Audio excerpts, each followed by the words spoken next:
Assalamualaikum guys. Kami dari mahasiswa UIN Raden Intan Lampung, Prodi Pendidikan Biologi semester 5 yang beranggotakan Agung Laksana Putra, Inayatin Hanifah, Laila Tusania, Miseli Maharani, Naura Safira, Nurmayani Hasanah, dan Vanessa Oktaviani. Di sini kami akan menampilkan dongeng bertema genetika. Nah, kalian penasaran gak sih? Kok bisa genetika dijadikan dongeng? Penasaran kan? Yuk disimak ceritanya. Harian cerah terdapat dua sahabat yang sudah lama tidak bertemu sedang bercengkrama via video call. Dua sahabat itu adalah Lala dan Agung. Kedua sahabat ini sudah lama tidak bertemu karena situasi pandemi saat ini.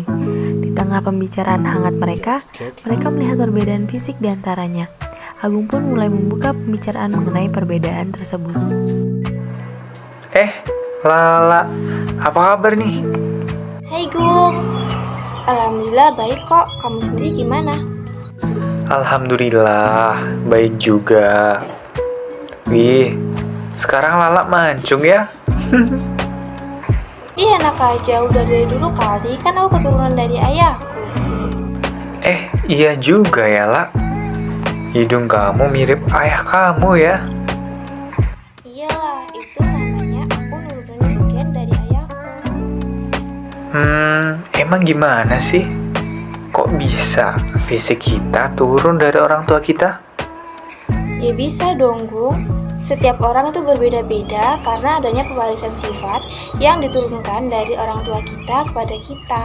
Nah, hal itu biasa disebut juga dengan gen. Gen adalah substansi materi genetik yang diwariskan dari induknya kepada keturunannya. Materi genetik tersebut meliputi DNA dan RNA. Gen itu pada segmen atau lokus yang terdapat di kromosom. Oh gitu ya, La. Aku pengen lebih tahu lagi dong tentang pewarisan sifat. Boleh, sini aku jelasin. Jadi, Di dalam tubuh manusia terdapat materi genetik yang di dalamnya terdapat kromosom, gen, dan DNA yang saling berkaitan dan juga membahas tentang sintesis protein yang memiliki bahan yaitu DNA dan RNA, serta memiliki proses yaitu replikasi DNA, transkripsi, dan translasi. Selanjutnya, kita akan berkenalan nih dengan pemeran penting dalam genetika. Disimak ya videonya. Hai, aku DNA. Aku merupakan untaian ganda polinukleotida yang saling menggulung dalam protein histon, membentuk benang kromatin yang nantinya akan menebal membentuk kromosom. Nah, lanjut nih, kita bakal kenalan sama si pembawa materi genetik. Siapa lagi kalau bukan Gen? Hai, aku Gen, si pembawa materi genetik yang terbentuk dari DNA yang berada di kromosom. Nah, biar makin akrab, kita kenalan sama si kromosom yuk. Hai, aku kromosom. Aku adalah pembawa materi genetik yang biasa diibaratkan sebagai tali yang berisi DNA dan protein histon. Fungsi aku ini ada dua, sebagai autosom dan gonosom, di mana autosom itu adalah untuk membawa sifat atau ciri ke seluruh tubuh, sedangkan gonosom itu memberikan sifat atau ciri atau jenis kelamin yang terdiri dari kromosom X dan Y sehingga disebut sebagai kromosom kelamin. Bentukku juga tidak melulu sama, itu terjadi karena letak atau bentuk sentromernya yang berbeda-beda. Jumlahku di dalam tubuh manusia itu sebanyak 46 buah atau 23 pasang. Sedangkan di sel gamet atau di sel kelamin itu terdapat 23 buah atau jika dijelaskan itu 22A plus X atau Y. Udah kenalan sama kromosom, sekarang balik lagi sama aku yuk. Seperti yang udah dijelasin sekarang, lanjut bagian aku ya. Karena kromosom itu berpasangan, jadi gen juga berpasangan. Jika alelnya A besar dan A kecil, maka alel tersebut heterozigot. Dan apabila alel ini A besar atau A kecil, itu disebut alel homozigot. Oh ya, sampai lupa, alel itu pasangan gen ya guys. Kalau sendiri itu maksudnya kalau sendiri itu gen, kalau berdua itu alel. Ada info lagi nih dari kromosom. Nanti kalau aku melakukan pembelahan sel, aku akan menggandakan kromatidku ya. Aduh, berisik deh berdua. Udah ya guys, masuk ke pembahasan aku. Kenalin, aku DNA, nama panjangku oxyribonucleic acid. Aku merupakan dua untai polinukleotida yang berpasangan lalu berpilin. Rantai yang ada di aku itu disebut polinukleotida. Apa sih itu? Pol itu banyak dan terdiri dari nukleotida. Setiap nukleotida dapat basa nitrogen, fosfat, gula pentase, dan harus saling berpasangan. Basa nitrogen itu ada 4, sitosin, di mana A dan T berpasangan dan G serta S yang berpasangan. Nah, setelah berkenalan dengan si pemeran penting, sekarang kita lanjut lagi ya ke tahapan replikasi DNA. Yuk disimak ceritanya. Halo, aku bernama helix ganda DNA dan ini teman aku bernama enzim helikase. Hai, aku enzim helikase. Nah, di sini aku akan menghidrolisis atau membuka kamu jadi 2 untai tunggal nih. Oke, siap. Ini kamu sendiri nih ngebuka untaian aku atau sama siapa? Enak aja sendiri nih, aku ditemenin sama toko isomerase. Siap. Aku yang bekerja nih dengan yang mengkatalisis sintesis primer untuk memulai replikasi DNA dan membentuk oligonucleotida RNA yang disebut primer, dan sebentar lagi dibentuk. Wih, terbentuk juga nih aku. Makasih ya, enzim primase. Iya, sama-sama. Oh iya, kenapa sih kamu aku bentuk? Jadi gini, kenapa harus dibentuk? Karena tugas aku mengurangi jumlah error saat replikasi DNA. Begitu. Nah, sekarang kita mana nih? Si DNA polimerase. Wih, RNA primer nungguin ya. Oke, sekarang tugas aku melekat pada untai tunggal DNA dan melakukan usaha sepanjang untai tersebut dan memperpanjang primer selanjutnya. Aku membentuk untai tunggal DNA yang disebut leading strand atau juga leading strand. Nih, aku nunggu kamu mau melakukan leading strand dan lagging strand. Iya, betul. Selanjutnya, aku mau melakukan polimerasi DNA dengan deoksinukleosida bisfosfat bebas yang sesuai dengan pasangan basa dari 3 ke 5 yang disebut leading strand. Nah, setelah terjadinya replikasi DNA, selanjutnya nih, DNA akan mengalami transkripsi. Gimana sih cerita dari si transkripsi? Yuk kita intip prosesnya. Hai, aku DNA. Dan ini partner aku, guys. Hai, aku RNA. Kami adalah materi genetik yang memiliki basa nitrogen berupa adenin, guanin, sitosin, dan urasil. Kami berperan penting dalam proses pembuatan protein loh. Wah, hebat ya kita. Jadi aku ini terletak di nukleus. Pada saat terjadinya proses transkripsi, aku terdapat di nukleus dan aku dihampiri oleh temanku nih guys. Ada yang mau kenalan nggak? Kenalin, dia adalah RNA polimerase. Hey Ena, sekarang aku bisain jadi 2 kamu. Dari Terminator ke Protomer. Oh iya, kan kita mau inisiasi kan, Betul, ini waktunya aku melekat di daerah promotor gen. Soalnya aku mau melakukan inisiasi nih. Oke siap, yuk lanjut ke tahap yang kedua, namanya elongasi, yaitu pembentukan mRNA dengan menggunakan cetakan atau template. Oke, siap NA. RNA polimerase pun mencetak mRNA. Poin yang harus diingat dalam proses transkripsi adalah adenin pada DNA akan berpasangan dengan urasil pada mRNA, sedangkan timin pada DNA akan berpasangan dengan adenin pada mRNA, sedangkan guanin pada DNA akan berpasangan dengan sitosin pada mRNA. Begitupun sebaliknya. Yuk, udah belum nih ngebentuk mRNA-nya? Sabar nak, bentar ya, aku lagi ngarahin pembacaan materi genetik dari aksen 5 ke aksen 3. Oh, kamu mau melakukan elongasi ya? Iya nih Besti, aku ini mau membentuk mRNA. Sebentar lagi kita bakal ketemu nih sama si mRNA. Oh gitu ya, kira-kira kamu kapan nih selesai pembacaan materi genetiknya? Sabar dong nak, selesainya itu kalau aku udah sampai di daerah Terminator.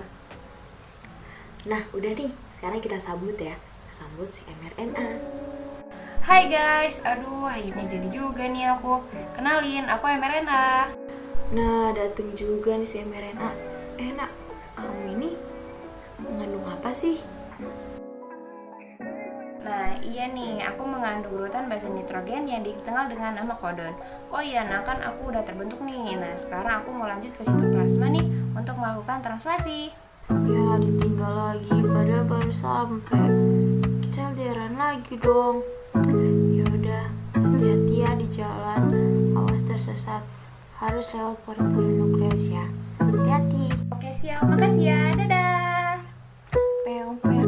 mRNA yang sudah terbentuk pun meninggalkan nukleus dan selanjutnya akan pergi ke sitoplasma untuk melakukan translasi. Ketika mRNA terbentuk, maka mRNA atau RNA messenger atau RNA pembawa pesan bisa membawa kode hasil salinan DNA ke ribosom. mRNA berisi kumpulan dari kodon-kodon DNA. Setelah tiba di ribosom, maka proses translasi dapat dimulai.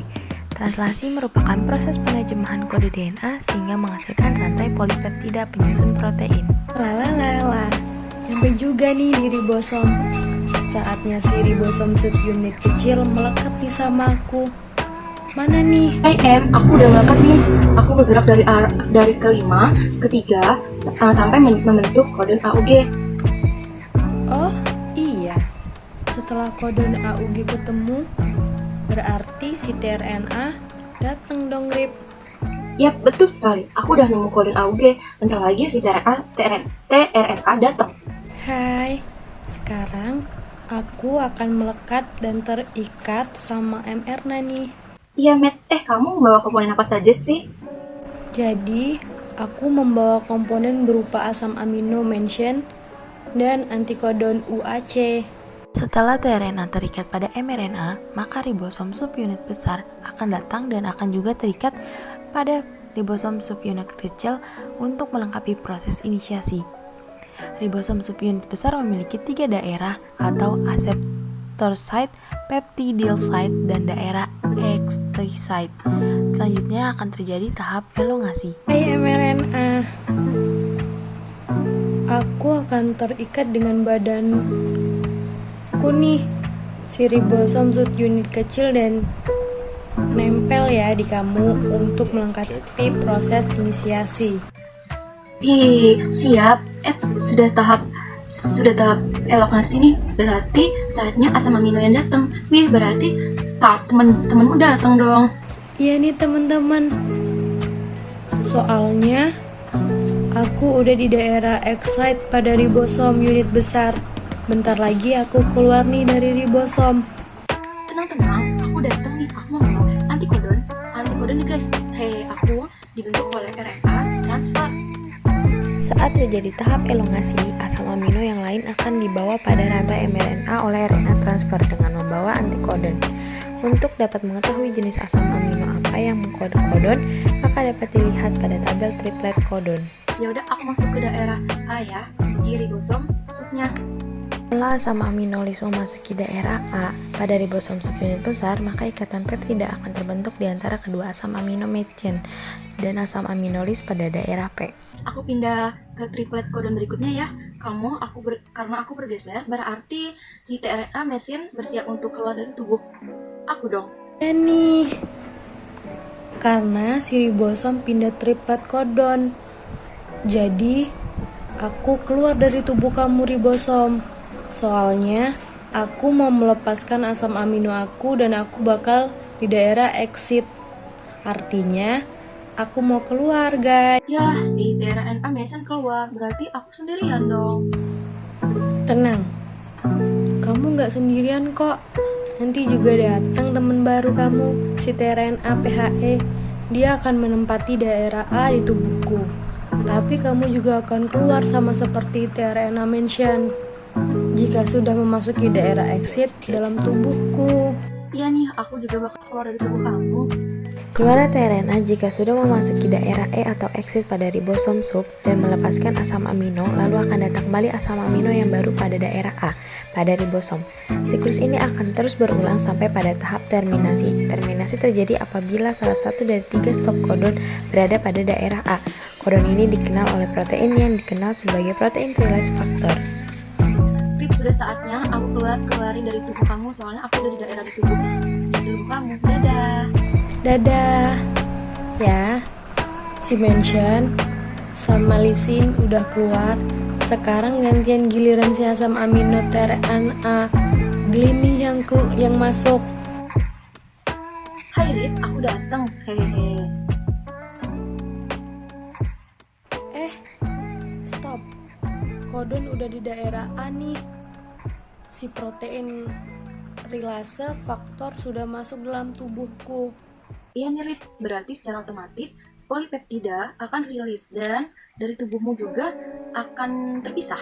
Iya nih, aku bentar lagi terpisah dan bersiap untuk melakukan translasi yang baru deh.